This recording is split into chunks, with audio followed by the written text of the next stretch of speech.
Liigi eggwanga y'oku ntikko eya Uganda Premier League ezzeemu kuzannya bwolale n'emipiira ena okuli Wakiso Giants ng'ettunga ne KCCA FC. Wakiso Giants ebalekyaza omupiira guno ku kisaawe ekyakabaka ky'abaggu Wakiso era gugenza okukomekerezebwa nga bannyinimu Wakiso Giants be baguwangudde ku ggoolo 2-1. As there's a mass man here, Derrick Chance filling it right in front of the attackers. Ate emipiira emirala egizannyiddwa Express FC ekubye Gaddafi FC goal 3 ku bwereere, Bull FC egudde maliri n'Embala City eggoolo 1-1 n'ogwa Neeke ekubye Halwa Hills ku ggoolo 2-1.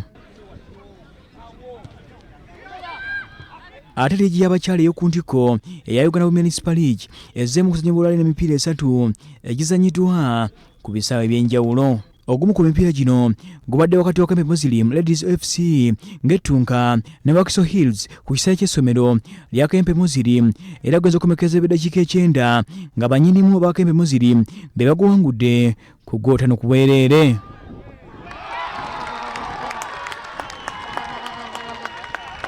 Nabadde nsuubira ggoolo naye kale nadde suubira kubeera nti ngate babbiri naye ngegeri Mukama gyakimpadde era mwebaza ku lwekyo.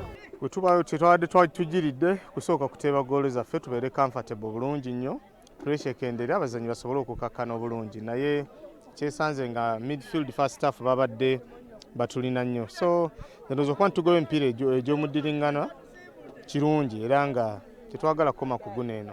Emirala nga bwe giwedde, Lady Doves ekubiddwa Omwayo Kampala Queens ggoolo 2 ku bwereere, ate Uganda Matters Lubaga egudde maliri aga ggoolo 1-1 ne UCU Lady Cardinals FC. Gavumenti ya Uganda esabiddwa okuwa